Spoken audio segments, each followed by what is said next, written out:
everybody is doing great. I know I've named the video Coding Parents' Brains, and I'm going to be unpopular among most of the parents. Hear me out. I'm not going to give you theories, I'm going to give you facts. Firstly, I'm not against kids learning coding. If they're interested, let them go ahead and do that. I have no issues with it. And even the Indian government has made it compulsory for kids to learn coding after standard 6th with the NAV changes in 2020. Unfortunately, pandemic happened, the implementation got delayed. Well, with the vaccine now in the picture, let's hope that things will get to normal and schools will start. And once the school starts, automatically kids above 6th standard would have to learn coding. Once the government said that coding would be compulsory after 6th standard, we saw a sudden boom of a lot of companies coming out who are going to teach you coding. Well, there's nothing wrong with that. Naturally, when you see an opportunity, you'll have to jump at that. But having said that, during the same period, a big edutech company brought an American coding company at a whooping price. Now, you might be thinking, why am I not taking the name of the company? Well, they have a very bad reputation of deleting all the videos which would be against them. That's the reason I'm not taking names of the company. However, if you're on YouTube or Facebook, or even if you have a television at home, there is no chance that you would not know about the company. You have an ad playing every second minute. In fact, you would have seen these ads play every time you click on a YouTube video. Well, unfortunately, not mine because my channel is not monetized yet. For that, I would have to hit 1,000 subscribers. So if you have not subscribed to the channel yet, please go ahead and subscribe. If I'm saying that I don't have a problem with kids learning coding, and I'm also saying that I don't have a problem with so many companies coming up, what is the problem I have? The problem I have is with their marketing strategy. Firstly, let me tell you, the teachers are paid less and the marketing team is paid more. And any businessman would know that you would pay a marketing team more when you are not sure about your product or your product's quality is not good enough.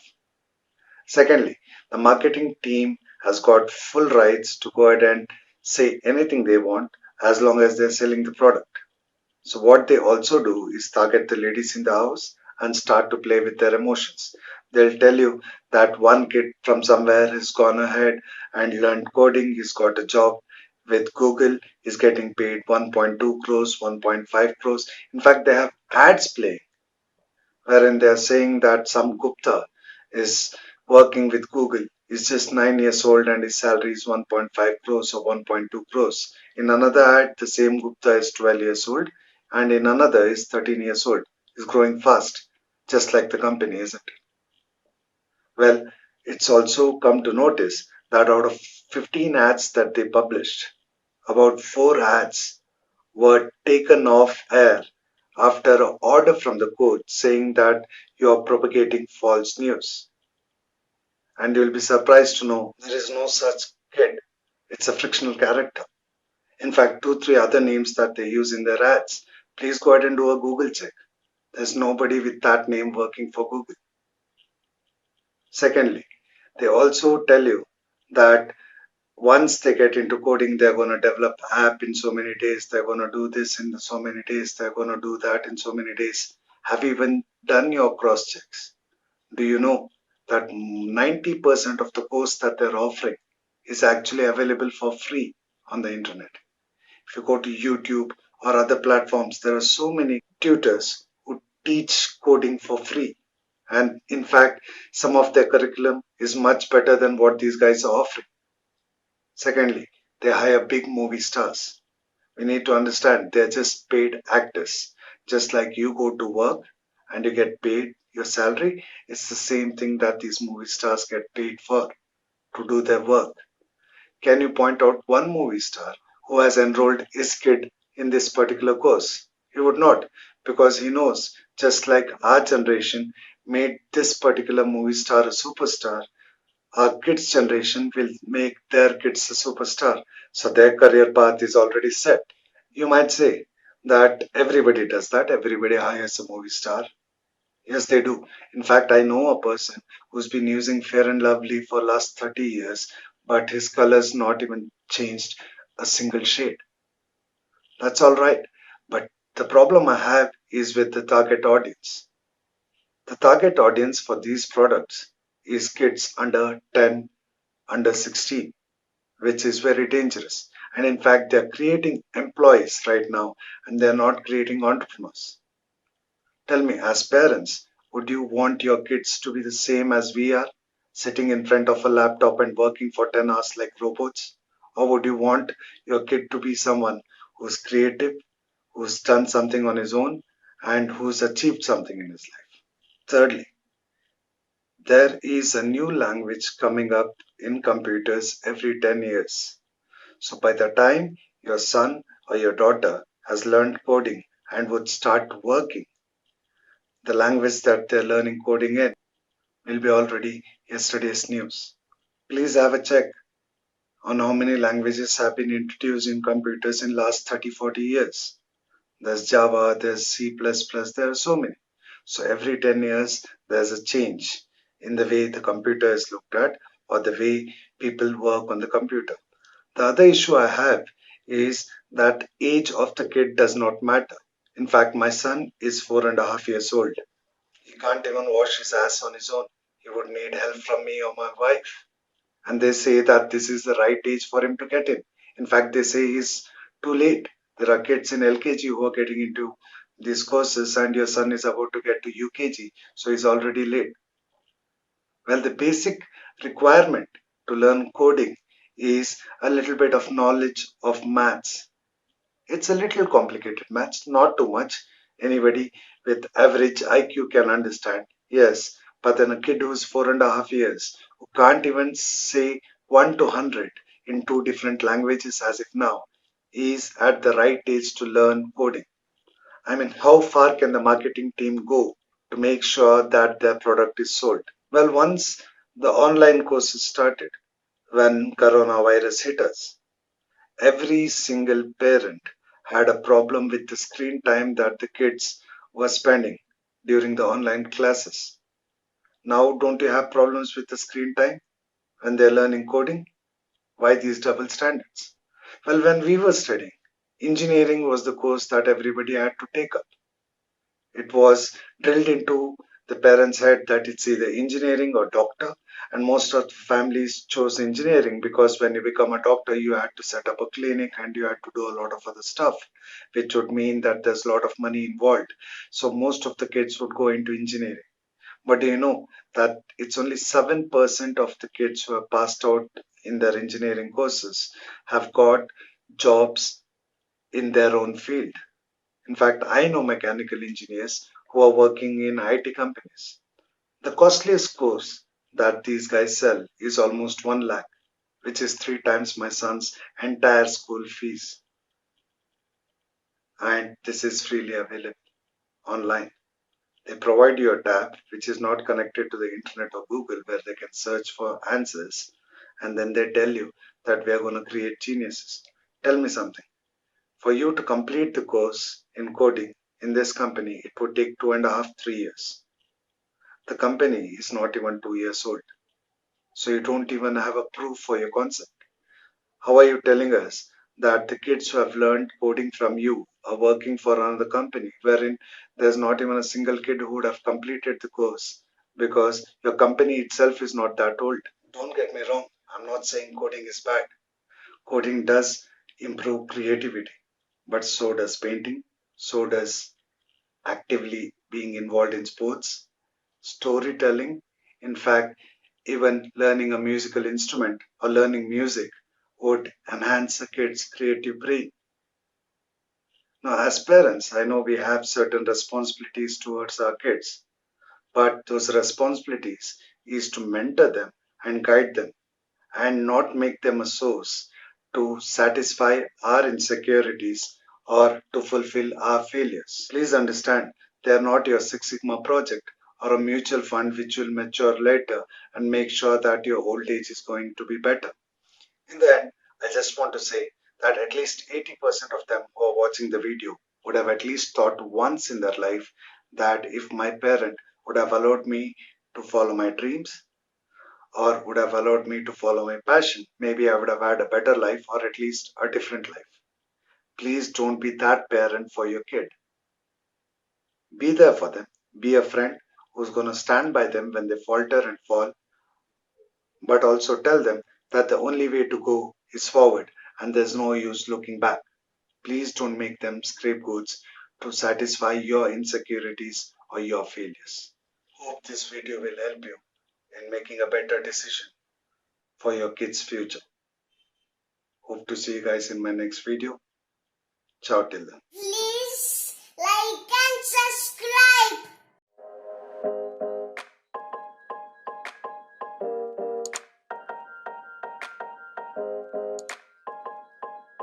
Hope everybody is doing great. Now the news that's doing rounds is the arrest of a young environmental activist, Disha Ravi. Now anybody who is in support of Disha are drawing your attention to the fact that she is just 21 years old and also to the fact that her parents are BJP supporters. We'll get to that later. But let's try and find out who actually Disha Ravi is. Now Disha Ravi is the founder member of a NGO organization called as Friday for Future India. Now this is an internationally run organization which is supported by Greta Thunberg as well.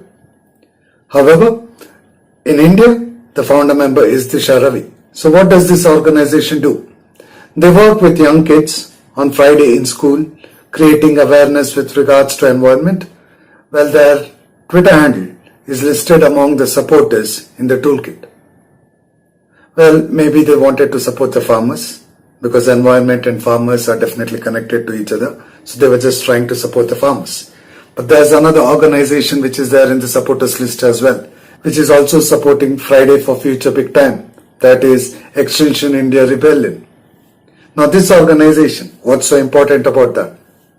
Well, they're not only under scrutiny in India for being sympathetic towards terrorist organization or radicalizing youth or creating violence, but also in England. Well, let's say even that was a coincidence, because when you're an NGO, you try and connect with other NGOs to extend your reach, and maybe that's how Disha got in contact with this particular organization, and that's the only connection they have. Now let's look at the third fact. There was a Zoom call made wherein more than 70 people attended the Zoom call, most of them being Indians, but quite a few stayed anonymous and quite a few were very much visible on this call. And the people who attended this call was Greta Thunberg, Modaniwal. Now you all know who Modaniwal is. He is self-proclaimed Khalistani activist. Then there was Nikita Jacob, who's got a non-bailable warrant against her and she's absconding. She is a member of AAP from Mumbai. There are quite a lot of other people as well who are involved in this call. But the main intention of this particular call was to discuss the plan on how each and everything will be handled and who would be responsible for what. Now, Disha Ravi was a part of this call as well. Now, Modaniwal is also the head of Poetic Justice Foundation. Now, was Disha Ravi not aware of this as well? Now, we all know Poetic Justice Foundation is to do with supporting Khalistan, and Modaniwal himself is a self-proclaimed Khalistani supporter. Now, it's very hard to believe that Disha was not aware of this. Now, when the Zoom call was also arranged, the entire discussion was how to go ahead and plan the protest. We have to make sure that people should not look Khalistani. We have to spoil the image of India as yoga and chai. Now I know what they mean by yoga. Chai definitely should be pointing towards spoiling the image of Narendra Modi. So these were the things which were discussed. Well, it's very hard to believe what Disha is saying now in the court, because she is saying that don't punish me for just editing 2 lines in the toolkit. But when you've been part of a call like this, it's very difficult for me to believe that you are not aware of the intentions of this particular organization or what they were planning. Let's leave that aside for a while. Now, what happened once the toolkit was leaked? This is based on the WhatsApp conversation that's been leaked between Greta Thunberg and Disha. Well, once the toolkit was leaked, it was Disha who informed Greta that this has happened and you have to delete that. So once that was deleted, Greta told her that she would repost another one. That's when Disha told her, no, please don't do it. Wait, because I'm in conversation with the advocates, because it looks like we would be booked under UAPA Act and they would try to keep her away from this as much as possible. Now I have a few questions. Who created the toolkit? The toolkit was created definitely by Poetic Justice Foundation. Now everybody knows what Poetic Justice Foundation is, but was Disha not aware when she volunteered to go ahead and do it? Now can you tell me that did she just edit 2 lines, or was she involved full-fledged in this particular operation? Now the second thing that we'll have to look at, who created the toolkit? Poetic Justice Foundation. Who is the head of Poetic Justice Foundation? Modaniwal. Now he is a self-proclaimed Khalistani supporter, as I previously told you. So was Disha not aware of it? Even if she was not aware of it, when she was part of the Zoom call, each and everything that was discussed was anti-national. So why did she not back out then? Now you had admin access on the toolkit. What is the toolkit aiming at? Spoiling India's image, spoiling the Prime Minister's image, totally destabilizing the country. Now if somebody who's created a toolkit which can be so damaging and he gives you admin access, that means that he completely trusts you with a risky project. So for you to tell us that you just edited 2 lines and you should not be punished for that is something which I'm not able to digest. Now the entire liberal gang has come out in her support, saying that she's just 21 years old and the government is so bad that they have gone ahead and arrested her. Let me tell you something. There's Priyanka Gandhi tweeting about it. There's Arvind Kejriwal tweeting about it. How can the government be so rude that they're arresting somebody who's 21 years old? She's just a kid. Maybe she was rebellious as their parents were supporting BJP. She's just gone against the BJP regime. Let me tell you 2 names. Ajmal Kasab and Burhanwani. They both were also in the same age range. So were they not supposed to be punished? We'll do something. We'll go ahead and close all the juvenile centers. So anybody who's below 20 will go ahead and commit a crime, but he's just a kid. Why not close all juvenile centers? If a kid commits a crime, then we'll not punish them because it's just a kid. And this time it's against the country. So my country gives you power to vote at the age of 18. A girl can get married at the age of 18. And you can stand for elections at the age of 21. And you say that this person's just a kid. Forget all that. You know, when I was sure that Disha Ravi is in the wrong, when I saw a tweet from Imran Khan saying that she should not be punished because she's just a 21-year-old kid, that's when I was 100% sure that Disha Ravi is definitely in the wrong.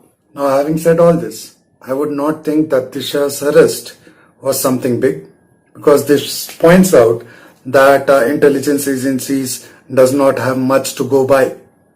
And you need to also understand that intelligence is not considered evidence. So it's a different ball game when you come in the court. So you have to give evidence as to how you can prove that this particular toolkit was the reason for the violence. You can say this is economical warfare on the country, but was that directly the reason for the violence on 26th? Well, it's quite difficult to get evidence for this. Now, to the arrest of the string team in Hyderabad. Now, the moment they got arrested, there were 2 things that were pointed out. What happened to freedom of speech? What happened to freedom of expression? Then there were people saying that they were arrested in Hyderabad, which is a non-BJP government, and then they are being taken off to Mumbai, which is again a non-BJP government, and they call the BJP government fascist.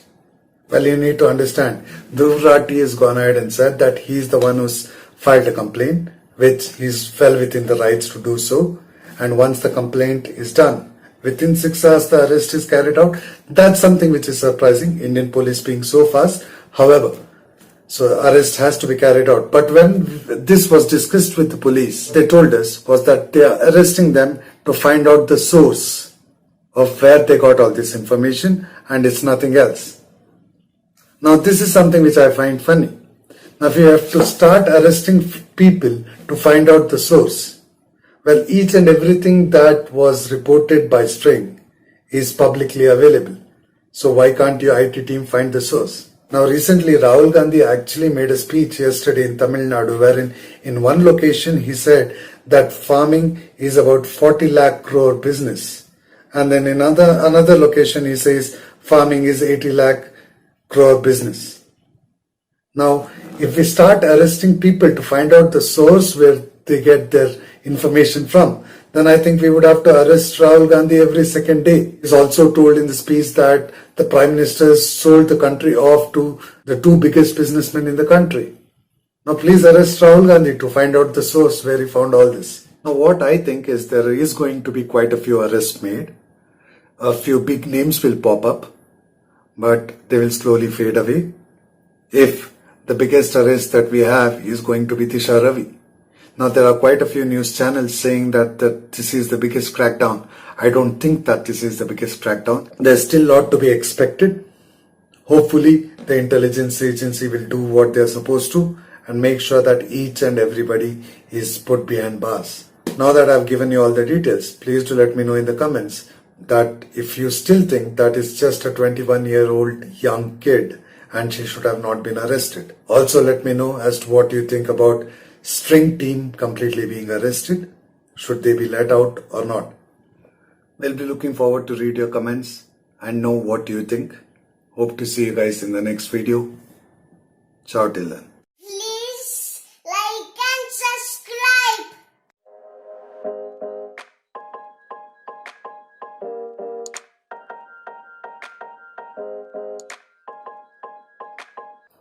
Hope everybody is doing great.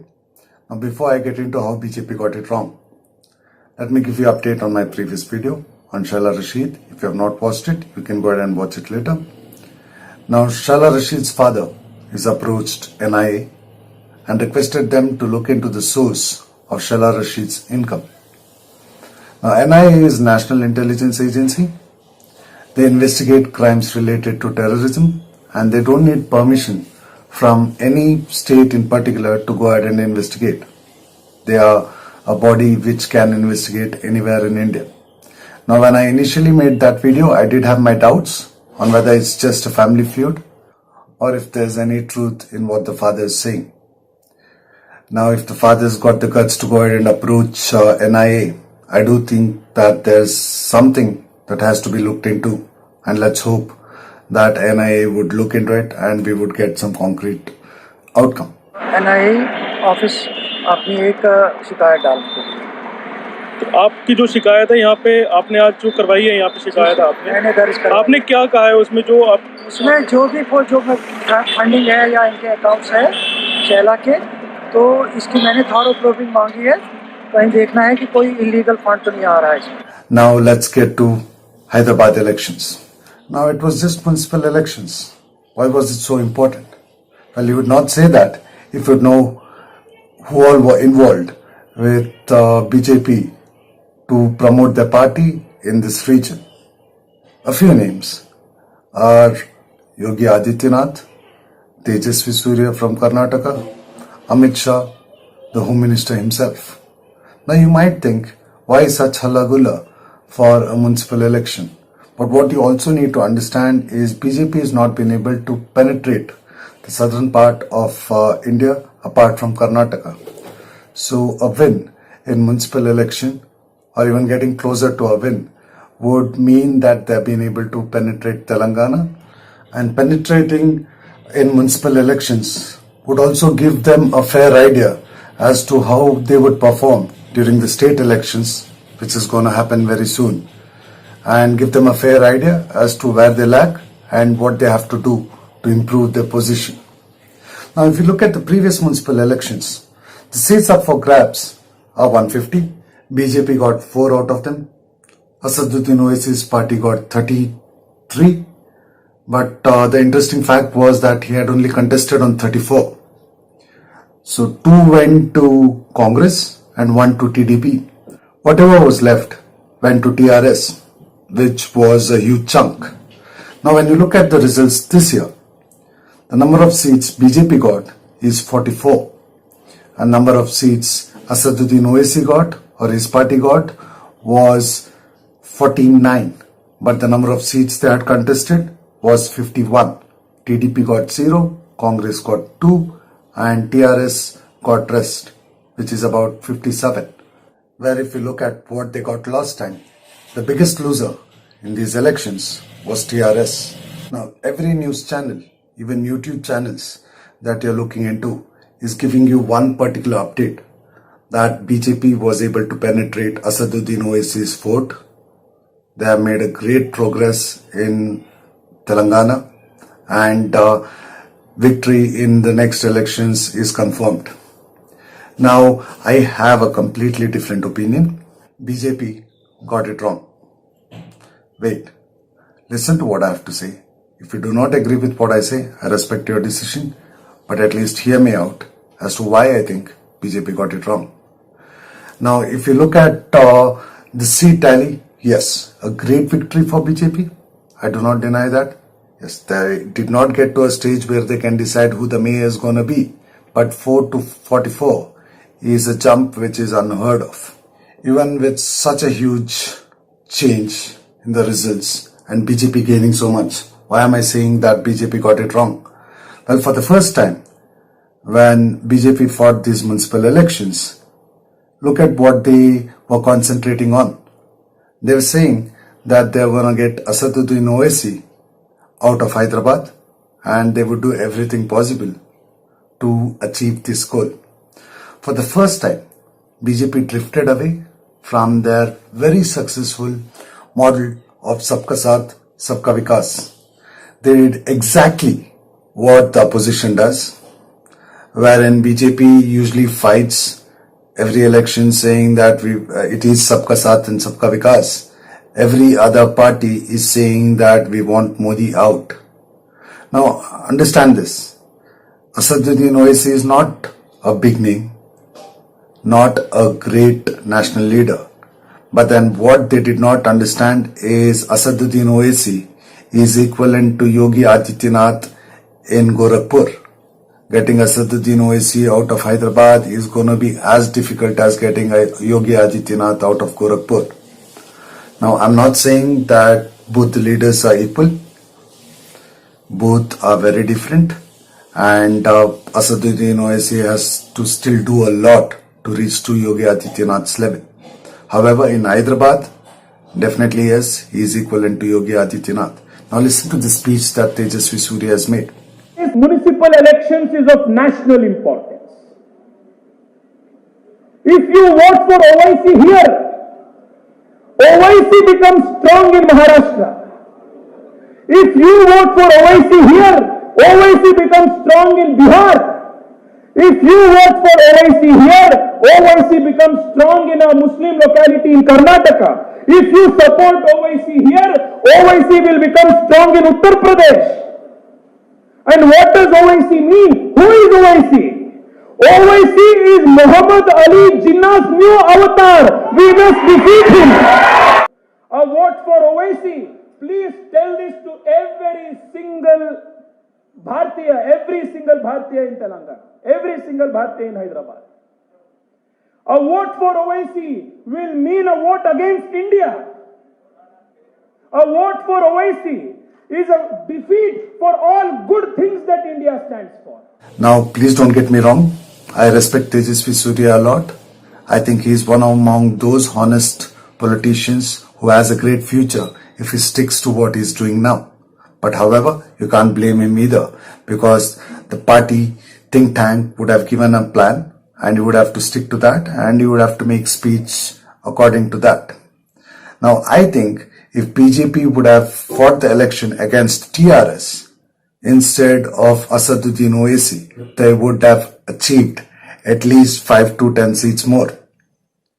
Now, BJP does deserve to celebrate this. I have no second thoughts about it. Yes, 4 to 44 is something which is great. However, what they will have to do also is go back to the drawing board and need to understand that Sabka Saath, Sabka Vikas is the plan that's working for them and they have to stick to that. And in the state elections, it's not Hyderabad you're fighting for, it's the entire state of Telangana. And yes, Asaduddin Owaisi, when it comes to the entire state, does not have the pull that he has got in Hyderabad. So if they do not change that plan to concentrate on TRS, and if they stick to Asaduddin Owaisi itself in the state elections as well, I think they're going to lose, or they're not going to achieve the target that they are looking for. Now, I might be completely wrong. However, I strongly believe that the game plan backfired. Now, why do I think all these news channels and YouTube channels are wrong? Is because BJP did not penetrate Oasis' fort. He contested on 51 seats and he won 49. So the fort that they penetrated was of TRS. It was believed that TRS is one party which is not going to lose, and if they do not concentrate on TRS for the state elections, and if they still keep concentrating on Asaduddin Owaisi during the state elections, I think BJP is not going to make much of a difference in Telangana elections as such. So please do let me know in the comment box as to what do you think. Did BJP really penetrate Asaduddin Owaisi's fort, or they penetrated TRS's fort? Please do let me know in the comments. If you have still not subscribed to my channel, please do go ahead and subscribe, because I try and find logic out of the chaos, and I always try to give you an unbiased opinion on each and every video that I've made. Hope to see you guys in the next video. Ciao for now. Please like and subscribe.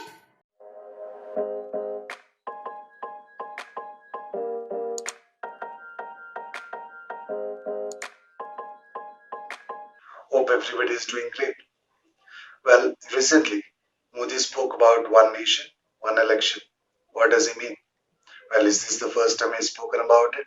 No, he's made this statement quite a few times. And in fact, he's made this statement once from the Red Fort as well. There's one thing I've noticed. If he mentions something in a speech that's made in Red Fort, it's more so like a challenge to the opposition, saying that this is what I'm going to do. And if you got the guts, go ahead and stop me.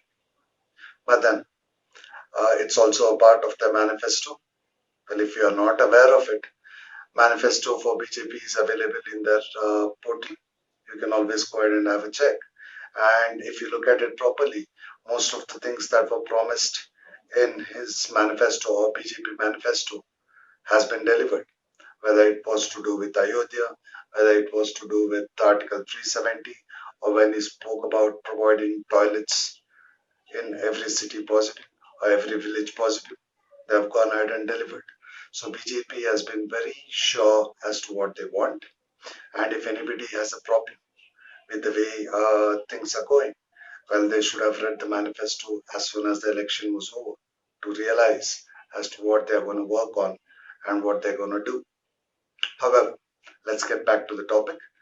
Well, what's the positive if there's one nation and one election, and what's the negative? So I'm going to be the devil's advocate today and try and explain as to how this would affect our country. First of all, is it possible? If yes, what are the pros and cons? And if no, what are the other alternatives? Firstly, what does he mean when he says one nation, one election? What he exactly means is you get up on one particular day, go to election booth, you cast your vote.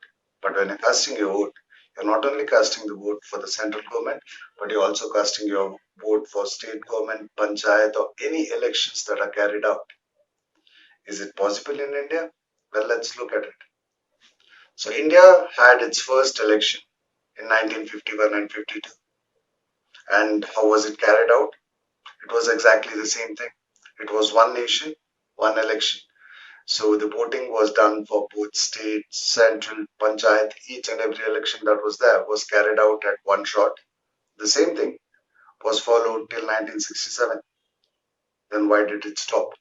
Well, in 1967, there was a collapse in one of the state governments.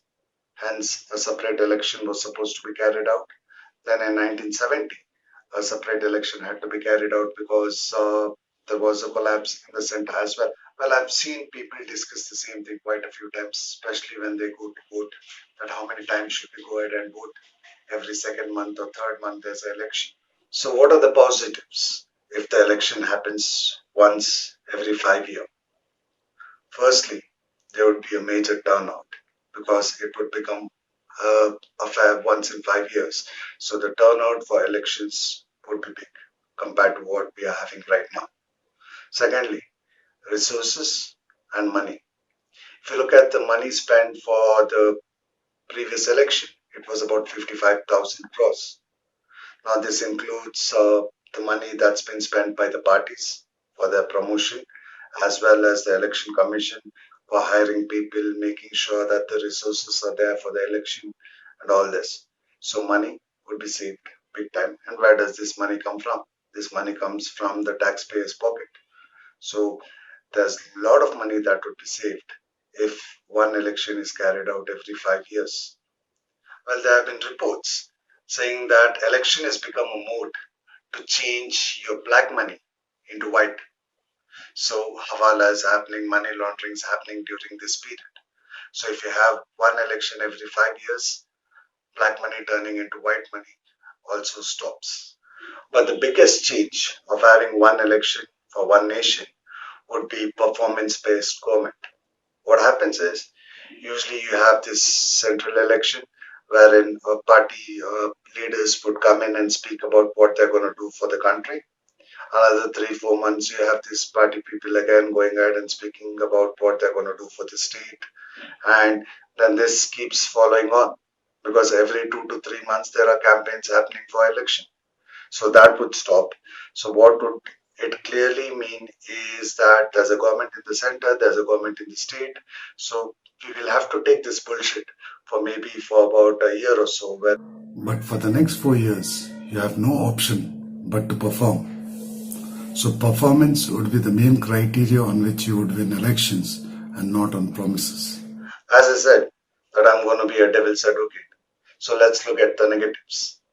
The biggest complaint that most of the parties are making is that regional parties would lose their importance. Well, it's obvious as well because central issues are different, state issues are different. So a regional party would win or contest its election depending on what's the issue running in the state, whereas the central elections are fought on the basis of what's happening in the country as a whole, and not related to a particular state. Well, has it been true? No, when you look at past history, it's not been true. Whether you look at the elections in Andhra Pradesh or if you look at the elections in Orissa, the results have been totally different. When you look at the central voting that's happened during these elections, it was BJP who gained a lot. But when it came to state, it was the local regional party which won. It was TRS in Andhra and Navin Patnaik's party in Orissa. The citizen is smart enough to know that this particular election is for state and this particular election is for country. So I'll have to vote differently if he decides to vote differently, or he would vote for a single party. So that point of saying that regional parties would lose their significance, that's something I would not be agreeing with. Secondly, what are they complaining about? They're complaining about delay in election results. Well, we saw recent elections being carried out in America. There has been a delay in the results, but how much does it affect? The government still runs. The previous party, which was running the government, will have to do it. And if they're saying that during this gap, the performance of the government would not be great, it's not that most of the government are performing great during their tenure as well. So it's not going to make a major difference. Maximum delay would be for a week or maybe 15 days, a maximum of 20 days. And I think we as a country can survive for those 20 days. And the next point that they keep saying is that there are major constitutional change required. One of such changes that I can think of is, let's say a particular government is running on coalition and midway through one of the parties decides to take away their support, then there would be a second election carried out. So what the government has to make sure is, let's say the government is run for 3 years in the state and then the coalition breaks and then a second election is conducted. We have to make sure that that election, whoever wins during those elections, it's going to be only for those 2 years that they would rule. And then again, the election has to be conducted along with other elections. So that would be one of the changes. But then we have Amit Shah in BJP. He's very good with changing the articles in constitution and making sure that whatever is required for the current situation is done.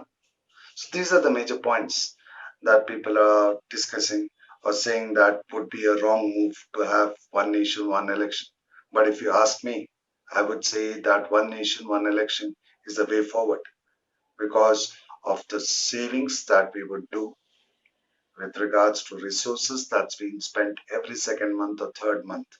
In fact, there are enough CBI reports also to confirm with regards to the money laundering that's been carried out during the elections or amount of booth capturing and all that happens, everything comes into control.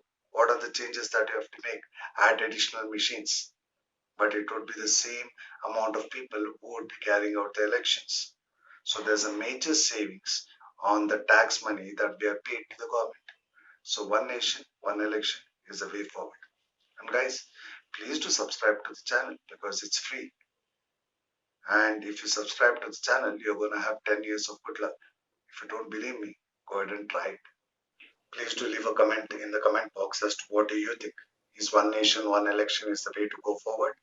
Or if you think that what's happening right now is all peaceful and it should continue the same way, because I might be completely wrong in my opinion. So hope to see you guys in the next video. Ciao till then. Please like and subscribe. ಎಲ್ಲರಿಗೂ ನಮಸ್ಕಾರ. ನನ್ನ ಹೆಸರು ಭವಿಷ್ ನಾಚಪ್ಪ. ನಿನ್ನೆ ರಾತ್ರಿ ನನಗೊಂದು message ಬಂತು. Message ಜೊತೆಗೆ ಒಂದು ಆಡಿಯೋ ಕ್ಲಿಪ್ಪು ಬಂದಿದೆ. ಆ ಮೆಸೇಜ್ ಅಲ್ಲಿ ಒಂದು ನಾಯಿಗೆ ಕೊಡವ ಡ್ರೆಸ್ ಹಾಕ್ಬಿಟ್ಟು ಒಬ್ಬ ಫೋಟೋಗ್ರಾಫರ್ ಅಂತೆ, ಅವನ ಅಫಿಷಿಯಲ್ ವೆಬ್ಸೈಟ್ ಅಂತೆ, ಅದನ್ನ ಇನ್ಸ್ಟಾಗ್ರಾಮ್ ಅಲ್ಲಿ ಅಪ್ಲೋಡ್ ಮಾಡಿದ್ದಾನೆ with hash tag Kodava dog. ಅದನ್ನ ಯಾಕೆ ಅಂತ ಕೇಳಕ್ಕೆ ಕೊಡವ ಯೂತ್ ವಿಂಗ್ ಪ್ರೆಸಿಡೆಂಟ್ ಆದ ಪ್ರವೀಣ್ ಅವರು ಫೋನ್ ಮಾಡಿದ್ರು. ಬಾರಿ ಡೀಸೆಂಟ್ ಆಗಿ ಮಾತಾಡಿದ್ರು ಅವ್ರ ಹತ್ರ. ಆದ್ರೆ ಇವರು ಬಾರಿ ಗಾಂಚಲಿಯಲ್ಲಿ ಮಾತಾಡಿದ್ರು. ಆ ಆಡಿಯೋ ಕೇಳಿದ್ರೆ ನಿಮ್ಗೆ ಹೆಂಗೆ ಮೈ ಉರಿಯುತ್ತೆ ಅಂತ ಹೇಳಕ್ ಆಗೋದಿಲ್ಲ. ಆದ್ರೂ ಆದಷ್ಟು ಡೀಸೆಂಟ್ ಆಗಿ ಪ್ರತಿ ಒಂದು ಪ್ರಶ್ನೆಗೂ ನಾನು ಉತ್ತರ ಕೊಡ್ತಾ ಇದ್ದೀನಿ ಇಲ್ಲಿ. ಫಸ್ಟ್ ಆಫ್ ಆಲ್ ಅವನು ಹೇಳ್ತಾ ಇರೋದು, ಸರ್ ಆಫ್ಟರ್ ಆಲ್ ನಾನು ಇಂಟರ್ನೆಟ್ ಅಲ್ಲಿ ಒಂದು ಫೋಟೋ ಹಾಕಿರೋದು ಅದನ್ನ ನಾನು ತೆಗೆದೆ, ಸಾರಿ ಅಂತ ಹೇಳ್ತಾ ಇದ್ದೀನಿ ನಿಮಗೀಗ ಫೋನ್ ಅಲ್ಲಿ. ಅದಕ್ಕೆ ಯಾಕೆ ಇಷ್ಟು ದೊಡ್ಡ ಇಶ್ಯೂ ಮಾಡ್ತಾ ಇದ್ದೀರಾ? ನೀನ್ ಯಾರ್ದೋ ಒಬ್ಬ ನಾಯಿ ಫೋಟೋ ಹಾಕ್ಬಿಟ್ಟು ಅದನ್ನ ತೆಗಿಯಕ್ ಹೇಳಿಲ್ಲ ನಿನ್ಗೆ. ನಮ್ಮ ಕೊಡವ ಡ್ರೆಸ್ ನ ಅದಕ್ಕೆ ಯಾಕೆ ಹಾಕ್ತೆ ಅಂತ ನಿನ್ನ ಕೇಳ್ತಾ ಇರೋದು. ಅದಕ್ಕೆ ನೀನು ಉತ್ತರ ಕೊಡಕ್ಕೆ ಏನು ಉತ್ತರನೇ ಕೊಡ್ತಾ ಇಲ್ಲ. ಹಾಕಿದೀನಿ ತೆಗ್ದಿದೀನಿ ಅಂದ್ರೆ ನಾಳೆ ನಿನ್ನ ಬೆತ್ತಲೆ ನಿಲ್ಸ್ಬಿಟ್ಟು ಫೋಟೋ ತೆಗೆದ್ಬಿಟ್ಟು ಅದನ್ನ ಇಂಟರ್ನೆಟ್ ಅಲ್ಲಿ ಹಾಕ್ಬಿಟ್ಟು ತೆಗಿತೀನಿ, ಆಗುತ್ತಾ? ಟ್ರೆಡಿಷನಲ್ ಡ್ರೆಸ್ ಬಗ್ಗೆ ಮಾತಾಡ್ತಾ ಇರೋದು ನೀನು. ಮನುಷ್ಯರಿಗೆ ಹಾಕೋದು, ಮನುಷ್ಯರಿಗೆಲ್ಲ ಬರೀ ಕೊಡೋರು ಹಾಕೋದು, ಕೊಡೋರು ಬಿಟ್ಟು ಬೇರೆಯವ್ರು ಹಾಕಿದ್ರು ಗಲಾಟೆ ಆಗುತ್ತೆ. ಅಂತದ್ರಲ್ಲಿ ಅದನ್ನ ತಗೊಂಡೋಗಿ ನಾಯಿಗೆ ಹಾಕಿದ್ಯಾ? ನಾಯಿಗೆ ಆದ್ರೂ ಅಷ್ಟು ಡೀಸೆಂಟ್ ಆಗಿ ಮಾತಾಡ್ತಾ ಇದಾರೆ ಅಲ್ಲಿ ಪ್ರವೀಣ್ ಅವ್ರು ನಿನ್ ಜೊತೆಗೆ. ಅದರಲ್ಲೂ ಮತ್ತೇನಂತ ಇದೆಯಾ, ನಮ್ಮಪ್ಪ ಡಿಒಎಸ್ಪಿ, ಅಲ್ಲಿ ಡಿಒಎಸ್ಪಿ, ಇಲ್ಲಿ ಡಿಒಎಸ್ಪಿ. ನಿಮ್ಮಪ್ಪ ಯಾರು ಅಂತ ಅವ್ರು ಕೇಳ್ತಾ ಇಲ್ಲ. ಅವ್ರು ಅದನ್ನು ಹೇಳಿದ್ದಾರೆ, ನಿಮ್ಮಪ್ಪ ಡಿಸಿ ಆಗ್ಲಿ ಇನ್ನೊಬ್ರಾಗ್ಲಿ ನಮಗ್ ಸಂಬಂಧ ಇಲ್ಲ ಅಂತ. ನಿಮ್ಮಪ್ಪನ ಯಾಕೋ ಎಳಿತಾ ಇದ್ಯಾ ನೀ ಮಾಡಿದ ತಪ್ಪಿಗೆ? ನಿಮ್ಮಪ್ಪ ಡಿಒಎಸ್ಪಿ ಆದ್ರೆ ರೆಸ್ಪೆಕ್ಟ್ ಅವ್ರಿಗೆ. Is officer, so we respect him. ಅದೇ ನಮಗ್ ಸಂಬಂಧ ಇಲ್ಲ. ನಿಮ್ಮಪ್ಪ ಡಿಒಎಸ್ಪಿ ಆಗಿರ್ಲಿ, MLA ಆಗಿರ್ಲಿ, MP ಆಗಿರ್ಲಿ, ನೀನ್ ಯಾಕೆ ನಾಯಿ ಕೂರ್ಗಿ ಡ್ರೆಸ್ ಹಾಕ್ತೆ ಅಂತ ಅವ್ರು ಕೇಳಿರೋದು. ಅದಕ್ಕೆ ಉತ್ತರ ಕೊಡು ಅಂದ್ರೆ ತೆಲುಗು ಪಿಕ್ಚರ್ ಅಲ್ಲಿ ಹಂಗ್ ನಿಮ್ ಮರ್ಯಾದೆ ತೆಗೆದ್ರು, ಹಿಂಗ್ ಮರ್ಯಾದೆ ತೆಗೆದ್ರು, ಯಾವನೋ ಏನೋ ಮಾಡ್ದ, ಅದನ್ನ ಯಾಕೆ ನೀನ್ ಮಾತಾಡ್ತಾ ಇದ್ಯಾ? ನಾನ್ ನಿಮ್ಮನ್ ಕೇಳ್ತಾ ಇರೋದು, ನೀನ್ ಯಾಕೆ ಇದನ್ ಮಾಡ್ದೆ ಅಂತ. ಹೌದು, ಅದ್ರ ಮಧ್ಯದಲ್ಲಿ ಇನ್ನೊಂದೇನೋ ಅಂದೆ, ಯಾರು ಫೋನ್ ಮಾಡಿ ನಮ್ಮ ಅಮ್ಮಂಗೆ ನಮ್ಮ ಅಪ್ಪಂಗೆಲ್ಲ ಬೈತಾ ಇದ್ದಾರೆ ಅಂತ. ನಿಮ್ಮ ಅಮ್ಮಂಗೆ ಅಪ್ಪಂಗೆ ಬೈತಾ ಇದ್ದಾರೆ, ಅದ್ರ ಬಗ್ಗೆ ಅವ್ರು ಮಾತಾಡಿದ ತಪ್ಪೇ ಇರ್ಬೋದು, ಆದ್ರೆ ಅದ್ರ ಬಗ್ಗೆ ಆಮೇಲೆ ಬರ್ತೀನಿ. ಅದ್ರ ಮಧ್ಯದಲ್ಲಿ ಇನ್ನೊಂದೇನೋ ಬಿಟ್ಟೋಗೋರು ನೀನು. ಫ್ರೀಡಮ್ ಆಫ್ ರಿಲಿಜನ್, ನೀವೊಬ್ರು ಪ್ರೆಸ್ ರಿಪೋರ್ಟರ್ ಆಗಿ ನಿಮಗ್ ಫ್ರೀಡಮ್ ಆಫ್ ರಿಲಿಜನ್ ಗೊತ್ತಿಲ್ವಾ ಅಂತ. ಅದನ್ನ ಕೇಳ್ಕೊಟ್ಟು ನಿಮ್ಮ ಅಪ್ಪಂಗ್ ನಿಜವಾಗ್ಲೂ ಎಷ್ಟು ನಾಚಿಕೆ ಆಗಿರ್ಬೋದು ಅಂದ್ರೆ, ನಮ್ ಮನೇಲಿ ಇಂಥ ಮಗನ ಎತ್ಬಿಟ್ನಲ್ಲ ಅಂತ. ಫ್ರೀಡಮ್ ಆಫ್ ರಿಲಿಜನ್ ಅಂದ್ರೆ ಏನೋ, ನಿನಗೆ ಯಾವ ಜಾತಿ ಬೇಕೋ ಅದು ನೀನ್ ಸೆಲೆಕ್ಟ್ ಮಾಡ್ಕೊಳ್ಳಕ್ಕೆ ನಿನಗೆ ರೈಟ್ಸ್ ಇದೆ ಅಂತ ಅದ್ರ ಅರ್ಥ. ನೀನ್ ಮಾಡಿರೋದೇನು, ಅದಕ್ಕೂ ಫ್ರೀಡಮ್ ಆಫ್ ರಿಲಿಜನ್ಗೆ ಏನ್ ಸಂಬಂಧ ಇದೆ? ನಿನಗೆ ಇಸ್ಲಾಂ ಬೇಕಾ, ಇಸ್ಲಾಂ ಸೆಲೆಕ್ಟ್ ಮಾಡ್ಕೋ. ನಿನಗೆ ಹಿಂದೂಯಿಸಂ ಬೇಕಾ, ಹಿಂದೂಯಿಸಂ ಸೆಲೆಕ್ಟ್ ಮಾಡ್ಕೋ. ನಿನಗೆ ಬುದ್ಧಿಸಂ ಬೇಕಾ, ನಿನಗೆ ಬುದ್ಧಿಸಂ ಸೆಲೆಕ್ಟ್ ಮಾಡ್ಕೋ. ಆ ರೈಟನ್ನ ಗೌರ್ಮೆಂಟ್ ನಿನಗೆ ಕೊಡೋದಕ್ಕೆ ಅದಕ್ಕೆ ಫ್ರೀಡಮ್ ಆಫ್ ರಿಲಿಜನ್ ಅಂತ ಹೇಳೋದು. ನೀವು ಜರ್ನಲಿಸ್ಟ್ ಆಗಿ ಅಷ್ಟು ಗೊತ್ತಿಲ್ವಾ ಅಂದ್ರೆ ಅವ್ರಿಗೆ ತಲೆ ಕೆಟ್ಟೋಗಿದೆ, ನಾನೇನೋ ಮಾತಾಡ್ತಿದ್ದೀನಿ ಇವನೇನೋ ಮಾತಾಡ್ತಿದ್ದಾನಲ್ಲ ಅಂತ. ಅದಕ್ಕೆ ಅವ್ರು ಸೈಲೆಂಟ್ ಆಗಿದ್ದಲ್ಲಿ. ಇನ್ನೂ ಒಂದೇನೋ ಹೇಳಿದೆ ಗುರು ನೀನು, ನಾನು ಆಫ್ಟರ್ ಆಲ್ ಒಂದು ಫೋಟೋ ಹಾಕಿದ್ದು, ನಾನೇ ನಿಮ್ ರಿಲಿಜನ್ಗೇನು ಏನು ಮಾತಾಡಿಲ್ಲ, ನಾನು ಬೇರೆ ಫೋಟೋ ಹಾಕಿದ್ದು ಅಂತ ಬೈಯಕ್ ಸ್ಟಾರ್ಟ್ ಮಾಡಿದ್ರೆ ನಿನ್ ಡಿಕ್ಷನರಿಯಲ್ಲೂ ಸಿಕ್ಕಲ್ಲ. ಆ ತರ ಬೈಗಳು ಬರ್ತಾವ ನಮ್ಮ ಬಾಯಲ್ಲಿ. ಅವ್ರು ಭಾರಿ ಡೀಸೆಂಟ್ ಆಗಿ ಕೇಳ್ತಾ ಇದಾರೆ ನಿನ್ಗೆ ಯಾಕೆ ಮಾಡ್ದೆ ಅಂತ. ಅದಕ್ಕೆ ಉತ್ತರ ಕೊಡು. ಅದ್ ಬಿಟ್ಬಿಟ್ಟು ನಾಯಿಗೆ ಆರ್ಮಿ ಡ್ರೆಸ್ ಹಾಕಿದ್ರೆ ನಾಯಿ ಆರ್ಮಿದಾಗ್ಬಿಡುತ್ತಾ ಅಂತ. ನೀನ್ ಕಾಮೋಫ್ಲಾಜ್ ಬಟ್ಟೆ ಹಾಕ್ಬೋದು ನಾಯಿಗೆ, ನಿಜವಾದ ಆರ್ಮಿ ಯೂನಿಫಾರ್ಮ್ ಆಗಿ ತೋರಿಸ್ಬಿಡು. ನೀನು ಹುಟ್ಟಿದ್ದು, ನಿನ್ ಅಡ್ರೆಸ್, ನಿನ್ ರೇಷನ್ ಕಾರ್ಡು ಏನು ಇಲ್ದಂಗ್ ಮಾಡ್ಬಿಡ್ತಾರ ಆರ್ಮಿಯವರು. ನಿಜವಾದ ಆರ್ಮಿ ಆಫೀಸರ್ ಬಟ್ಟೆ ಹಾಕಿ ತೋರ್ಸು ನಾಯಿಗೆ. ಅವ್ರಿಗೆ ನಿನಗೆ ಏನ್ ಕೇಳಿರೋದು? ಇನ್ಸ್ಟಾಗ್ರಾಮ್ ಅಲ್ಲಿ ಫೋಟೋ ಹಾಕಿದೆ, ಇನ್ಸ್ಟಾಗ್ರಾಮ್ ಅಲ್ಲಿ ಹೋಗಿ ಸಾರಿ ಹೇಳು ಅಂತ. ಇನ್ಸ್ಟಾಗ್ರಾಮ್ ಅಲ್ಲಿ ಸಾರಿ ಹೇಳಕ್ಕಾಗಲ್ಲ, ನಾನು ಇಲ್ಲಿ ಫೋನಲ್ಲಿ ಸಾರಿ ಹೇಳದ್ನಲ್ಲ ಆಯ್ತು ಅಂದ್ರೆ ಕೇಳ್ದಲ್ಲ. ಆಫ್ಟರ್ ಆಲ್ ಇಂಟರ್ನೆಟ್ ಅಲ್ಲಿ ಫೋಟೋ ಹಾಕಿದ್ರೆ ಏನಾಗುತ್ತೆ ಅಂತ. ಅವನ್ ಯಾವನು ನವೀನ್ ಅಂತ MLA ಹೆಂಡತಿ ತಮ್ಮ ಹಾಕಿದ್ನಲ್ಲ ಫೋಟೋ, ಮೊಹಮ್ಮದ್ ಪ್ರೊಫೆಟ್. ನಿಮ್ಮ ಅಪ್ಪನ್ ಕೇಳು, ಬೆಂಗಳೂರಲ್ಲಿ 300 ಗಾಡಿ ಸುಟ್ಟೋಗಿದೆ, ಎಷ್ಟು ಜನ ಜೈಲಲ್ಲಿ ಕೂತಿದ್ದಾರೆ ಅದರಿಂದ ಅಂತ. ಆಫ್ಟರ್ ಆಲ್ ಇಂಟರ್ನೆಟ್ ಅಲ್ಲಿ ಒಂದು ಫೋಟೋ ಹಾಕಿದ್ದಕ್ಕೆ ಇಷ್ಟು ಮಾತಾಡ್ತಾ ಇದ್ದೀರಾ ಅಂತ. ಅದು ಇನ್ನೇನು ಇಂಟರ್ನೆಟ್ ಅಲ್ಲಿ ಫೋಟೋ ಹಾಕಿರೋದು ನಾನು ಕೊಲೆ ಮಾಡಿಲ್ಲ ಅಂತಂದೆ. ಒಂದು ಕೊಲೆ ಮಾಡಿದ್ರೆ ನಿನ್ನನ್ನು ಅರೆಸ್ಟ್ ಮಾಡ್ಕೊಂಡು ಹೋಗ್ತಾರೆ, ನೀನ್ ಜೈಲಲ್ಲಿ ಹೋಗ್ತೀಯಾ. ಜೈಲಿಗೆ ಹೋದ್ಮೇಲೆ ನಿಂದು ಕತೆ ಮುಗಿಯುತ್ತೆ, ಅಷ್ಟೇ ತಾನೆ.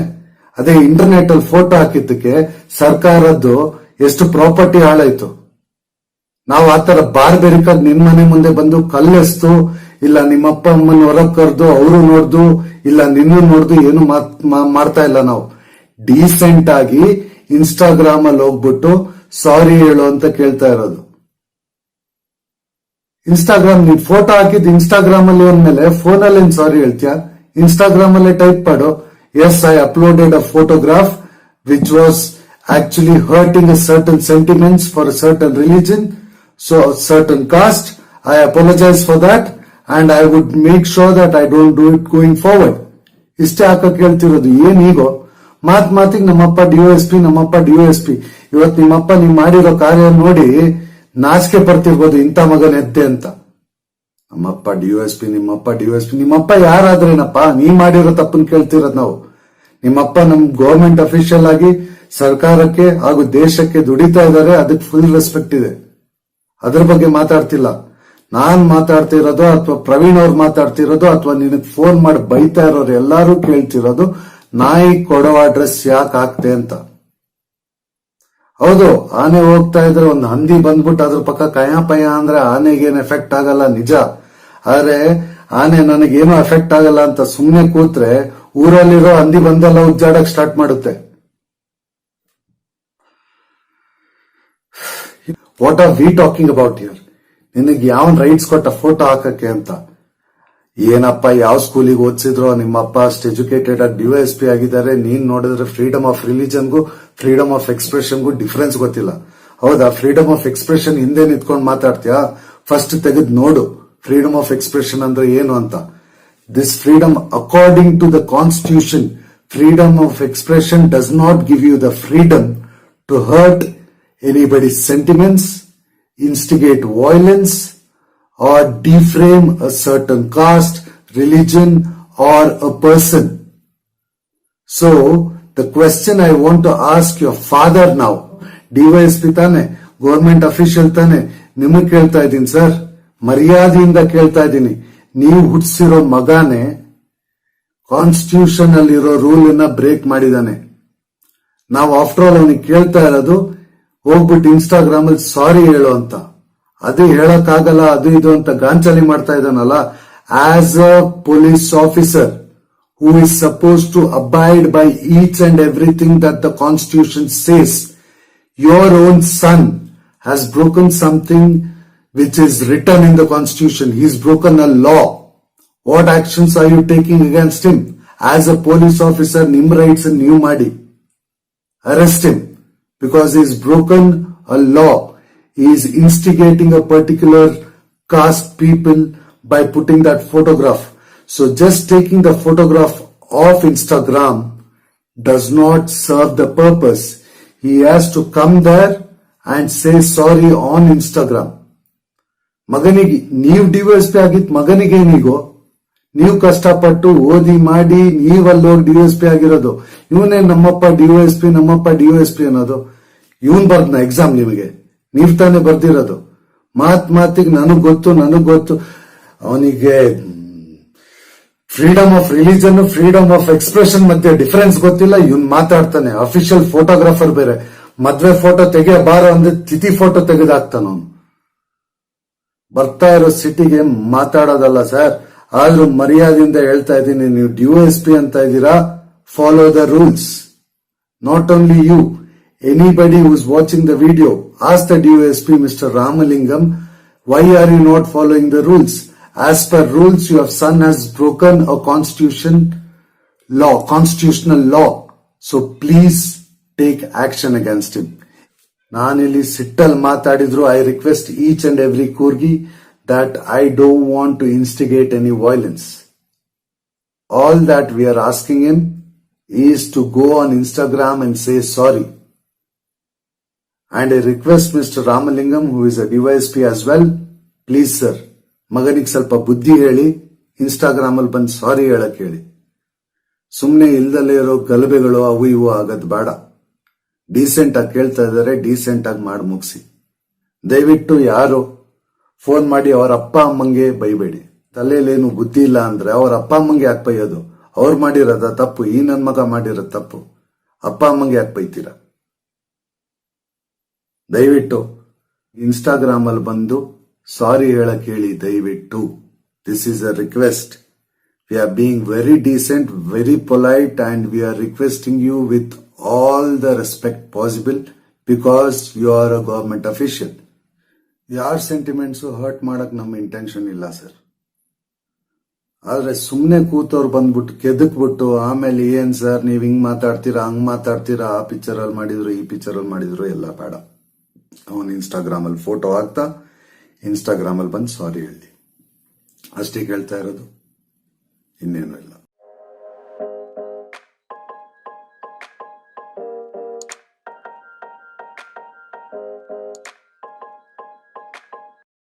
ಎಲ್ಲರಿಗೂ ನಮಸ್ಕಾರ. ನಾನು ಸಾಮಾನ್ಯವಾಗಿ ಇಂಗ್ಲೀಷಲ್ಲಿ ವಿಡಿಯೋ ಮಾಡೋದು, ಆದರೂ ಈ ಪ್ರತಿಭಟನೆ ಕನ್ನಡಕ್ಕೆ ಸಂಬಂಧಪಟ್ಟಿದ್ದು ಅಥವಾ ಕರ್ನಾಟಕಕ್ಕೆ ಸಂಬಂಧಪಟ್ಟಿರೋದ್ರಿಂದ ಕನ್ನಡದಲ್ಲಿ ವಿಡಿಯೋ ಮಾಡ್ತಾಯಿದ್ದೀನಿ. ಹಾಗೆ ಅಂತ ಇದೊಂದೇ ವಿಡಿಯೋ ಮಾಡಿ ಬಿಟ್ಬಿಡ್ತೀನಿ ಅಂತಲ್ಲ. ಈ ಪ್ರತಿಭಟನೆ ಬಗ್ಗೆ ಏನೇ ಒಂದು ಮುಂದಕ್ಕೆ ಅಪ್ಡೇಟ್ ಬಂದರೆ ಅದರ ಬಗ್ಗೆ ವಿಡಿಯೋ ಮಾಡಿ ನಿಮ್ಗಳಿಗೆ ತಿಳಿಸ್ತೀನಿ. ಹಾಗಾಗಿ ನೀವು ಚಾನಲಿಗೆ ಸಬ್ಸ್ಕ್ರೈಬ್ ಮಾಡಿಲ್ಲ ಅಂದರೆ ದಯವಿಟ್ಟು ಚಾನಲ್ ಸಬ್ಸ್ಕ್ರೈಬ್ ಮಾಡ್ಕೊಳ್ಳಿ. ಸೊ ಯಾವುದೇ ಒಂದು ಪ್ರತಿಭಟನೆ ಆದರೂ ಇದು ಸರಿ ಇದು ತಪ್ಪು ಅಂತ ಹೇಳೋದು ತುಂಬ ಸುಲಭ. ಆದರೆ ಡೈರೆಕ್ಟಾಗಿ ಒಂದು ಪ್ರತಿಭಟನೆ ತಪ್ಪು ಅಥವಾ ಒಂದು ಪ್ರತಿಭಟನೆ ಸರಿ ಅಂತ ಹೇಳೋದು ತುಂಬ ತಪ್ಪಾಗುತ್ತೆ. ನಾವು ಏನು ಮಾಡಬೇಕು ಅಂದರೆ ಪ್ರತಿಭಟನೆಯಲ್ಲಿ ಏನಕ್ಕೆ ಮಾಡ್ತಾ ಇದ್ದಾರೆ, ಏನೇನು ಪಾಯಿಂಟ್ಸ್ ಕೇಳ್ತಾ ಇದ್ದಾರೆ, ಏನೇನು ಸೌಲಭ್ಯ ಕೇಳ್ತಾ ಇದ್ದಾರೆ ಅದನ್ನು ತಿಳ್ಕೊಂಡು ಆಮೇಲೆ ಅದು ಸರಿನಾ ತಪ್ಪಾ ಅಂತ ನೋಡ್ಬೋದು. ಹಾಗಾಗಿ ಈ ಪ್ರತಿಭಟನೆಯಲ್ಲಿ ಮೇಯ್ನಾಗಿ 4 ಪಾಯಿಂಟ್ ಕೇಳ್ತಾ ಇದ್ದಾರೆ. ಆ 4 ಪಾಯಿಂಟ್ಗಳು ಏನು, ಯಾವುದು ಕರೆಕ್ಟ್ ಅನಿಸುತ್ತೆ, ಯಾವುದು ತಪ್ಪು ಅನಿಸುತ್ತೆ ಅನ್ನೋದನ್ನು ಡೀಟೇಲಾಗಿ ಹೇಳ್ತೀನಿ. ನಿಮಗೆ ಅದು ಸರಿ ಅನಿಸಿದ್ರೆ ನೀವು ಕಮೆಂಟ್ ಮಾಡಿ ಹೇಳಿ, ಇಲ್ಲ ತಪ್ಪು ಅನ್ಸಿದ್ರೂ ನೀವು ಕಮೆಂಟ್ ಮಾಡಿಬಿಟ್ಟು ಇಲ್ಲ ನೀವು ಹೇಳ್ತಾ ಇರೋ ತಪ್ಪು ಅಂತ ಹೇಳ್ಬೋದು. ಫೀಡ್ಬ್ಯಾಕಿಗೆ ಯಾವಾಗಲೂ ರೆಡಿಯಾಗಿರ್ತೀನಿ. ಈ ಪ್ರತಿಭಟನೆಯಲ್ಲಿ 4 ಇಂಪಾರ್ಟೆಂಟ್ ಪಾಯಿಂಟ್ಗೋಸ್ಕರ ಪ್ರತಿಭಟನೆ ಮಾಡ್ತಾಯಿದ್ದಾರೆ. ಮೊದಲನೇದಾಗಿ ಟೀಚರ್ಸ್ಗಳನ್ನು ಕರೋನಾ ವಾರಿಯರ್ಸ್ ಅಂತ ಡಿಕ್ಲೇರ್ ಮಾಡಿ ಅವರಿಗೆ ವ್ಯಾಕ್ಸಿನೇಷನ್ ಕೊಡಬೇಕು. ಎರಡನೇದಾಗಿ ಸ್ಕೂಲ್ಸ್ಗಳು ಪೂರ್ತಿ ವರ್ಷ ಬಿಸ್ನೆಸ್ ಮಾಡ್ದಲ್ಲೇ ಇರೋದ್ರಿಂದ ಅನುದಾನ ಕೊಡಬೇಕು. ಮೂರನೇದಾಗಿ ಟೀಚರ್ಸ್ಗಳಿಗೆ ಸಂಬಳನೂ ಕರೆಕ್ಟಾಗಿ ಕೊಟ್ಟಿಲ್ಲ, ಹಾಗಾಗಿ 30% ಕಡಿತ ಏನಿದೆ ಫೀಸಿಂದು ಅದನ್ನು ತೆಗಿಬೇಕು, ಕಂಪ್ಲೀಟಾಗಿ ತೆಗಿಬೇಕು. ನಾಲ್ಕನೇದಾಗಿ ಟೀಚರ್ಸ್ಗಳಿಗೆ ಇನ್ಶೂರೆನ್ಸ್ ಕೊಡಬೇಕು. ಸುಮ್ಮನೆ ಡೈರೆಕ್ಟಾಗಿ ಈ ಪ್ರತಿಭಟನೆ ತಪ್ಪು ಅಥವಾ ಸರಿ ಅಂತ ಡಿಸೈಡ್ ಮಾಡಿಬಿಟ್ಟು ಒಂದು ಸೈಡ್ ತಗೊಳ್ಳೋದಕ್ಕಿಂತ ಪ್ರತಿ ಪಾಯಿಂಟನ್ನು ಸಪ್ರೇಟಾಗಿ ನೋಡಿ, ಅದು ಕರೆಕ್ಟಾ ತಪ್ಪಾ ಅಂತ ನೋಡಿ, ಅದಕ್ಕೆ ಸೊಲ್ಯೂಷನ್ ಏನು ಅನ್ನೋದನ್ನು ನೋಡಿದರೆ ಮಾತಾಡೋದ್ರಲ್ಲೂ ಒಂದು ಅರ್ಥ ಇರುತ್ತೆ. ಸೊ ಮೊದಲನೇದಾಗಿ ಟೀಚರ್ಸ್ಗಳನ್ನು ಕರೋನಾ ವಾರಿಯರ್ಸ್ ಅಂತ ಡಿಕ್ಲೇರ್ ಮಾಡಿ ಅವ್ರಿಗೆ ವ್ಯಾಕ್ಸಿನೇಷನ್ ಕೊಡಿ.